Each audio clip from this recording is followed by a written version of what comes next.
एक बार की बात है, घने जंगल के बीचों बीच दो तोते रहते थे। नील और लालू दोनों बहुत अच्छे दोस्त थे। हर दिन साथ में उड़ते, खेलते और जंगल के नए हिस्सों की खोजबीन करते।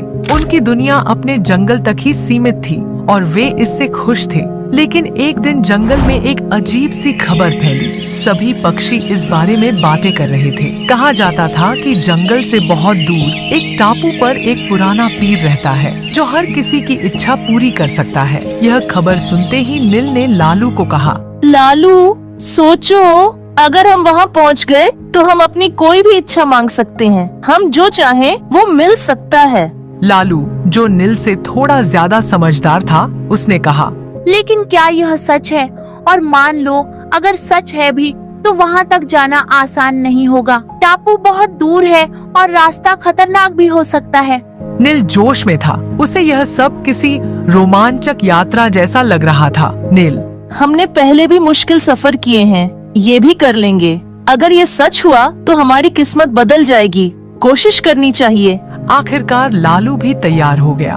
दोनों ने अगले दिन टापू पर जाने का फैसला किया। उन्होंने लंबी उड़ान भरी, दिन रात जंगल, नदियों और पहाड़ों को पार किया। सफर कठिन और थका देने वाला था, लेकिन नील का उत्साह उसे और लालू को आगे बढ़ाता रहा। कई दिन बाद वे उस जादुई टापू के करीब पहुँचे। टापू बाकी जंगल से अलग था। वहाँ की हवा भारी और रहस्यमयी थी, जैसे कोई अनजानी शक्ति हर जगह फैली हो। टापू के बीचों बीच एक विशाल पेड़ था, जिसका तना मोटा और ऊंचा था। उसकी शाखाएं चारों ओर फैलकर पूरे टापू को घेरे हुए थीं और उसकी छोटी बादलों में गुम हो जाती थी। नील ने पेड़ की ओर इशारा करते हुए कहा, यह वही पेड़ है, हमें इसकी चोटी तक जाना है। वहाँ हमारी इच्छाएं पूरी होंगी।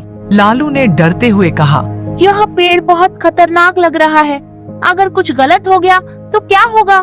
नील ने लालू को समझाते हुए कहा, हम यहाँ तक आए हैं, अब पीछे नहीं हट सकते। हमें कोशिश करनी चाहिए। दोनों ने हिम्मत जुटाई और पेड़ की तरफ उड़ान भरी। जैसे जैसे वे ऊपर जाते गए, पेड़ की शाखाएं और हवा दोनों ही उनके लिए चुनौतियां खड़ी करने लगी। उन्हें महसूस हुआ कि यह पेड़ साधारण नहीं है। हर शाखा उन्हें रोकने की कोशिश कर रही थी और हवा भारी हो रही थी, जैसे कोई अदृश्य ताकत उन्हें पीछे खींच रही हो। अचानक लालू एक शाखा में उलझ गया। लालू घबराते हुए, नील, मुझे ये शाखाएं पकड़ रही हैं। मैं आगे नहीं बढ़ पा रहा। नील ने मुड़कर देखा और जल्दी से उसकी मदद करने के लिए दौड़ा। उसने शाखाओं को हटाने की कोशिश की और किसी तरह दोनों ने खुद को उन शाखाओं से बचाया। काफी मुश्किलों के बाद वे दोनों पेड़ की चोटी तक पहुंच गए। चोटी पर पहुंचते ही वहां का माहौल अचानक बदल गया। हवा शांत हो गई और चारों ओर हल्की सुनहरी रोशनी फैल गई। उसी रोशनी में से एक बूढ़ा व्यक्ति प्रकट हुआ। वह जादुई पीर था। उसकी आंखों में गहराई और समझदारी झलक रही थी। पीर ने उन्हें देखकर कहा, तुम लोग यहाँ तक पहुँच गए हो, अब बताओ तुम्हारी क्या इच्छा है? नील, जो इस पल का बेसब्री से इंतजार कर रहा था, बिना सोचे समझे बोल पड़ा, मैं जंगल का सबसे तेज और ताकतवर पक्षी बनना चाहता हूँ। लालू, मैं चाहता हूँ कि हम हमेशा अच्छे दोस्त बने रहें, चाहे कुछ भी हो। पीर ने उनकी बात ध्यान से सुनी और फिर गहरी आवाज में कहा, तुम्हारी इच्छाएं पूरी होंगी, लेकिन याद रखना, हर इच्छा की एक कीमत होती है। इतना कहने के बाद अचानक तेज हवा चलने लगी। नील और लालू को लगा कि वे नीचे गिरने लगे हैं। चारों ओर अंधेरा छा गया और उन्हें कुछ भी दिखाई देना बंद हो गया। जब उन्हें होश आया तो वे पेड़ के नीचे धरती पर थे।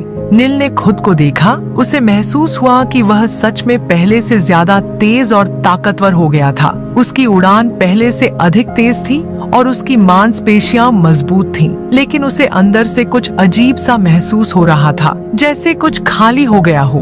उसने लालू की ओर देखा और कहा, लालू, मुझे कुछ सही नहीं लग रहा। मैं तेज और ताकतवर हूँ, लेकिन मुझे ऐसा लग रहा है कि मैंने कुछ खो दिया है। लालू ने उसे समझाते हुए कहा, पीर ने कहा था कि हर इच्छा की एक कीमत होती है। शायद तुम्हें अपनी ताकत के बदले कुछ खोना पड़ा हो। नील ने गहरी सांस ली और सोचा। उसे एहसास हुआ कि उसकी ताकत और तेजी से उसे खुशी नहीं मिल रही थी। उसने लालू की ओर देखा और कहा, शायद मैंने अपनी सच्ची खुशी की जगह इस ताकत को चुना, लेकिन अब मुझे समझ आ रहा है कि असली खुशी रिश्तों और दोस्ती में होती है, न कि ताकत में। लालू मुस्कुराया और कहा, तुम जैसे थे वैसे ही सबसे अच्छे थे। दोस्ती सबसे बड़ी ताकत है। और इस तरह नील और लालू वापस जंगल लौट आए। नील ने समझ लिया कि असली खुशी इच्छाओं में नहीं, बल्कि सच्ची दोस्ती और रिश्तों में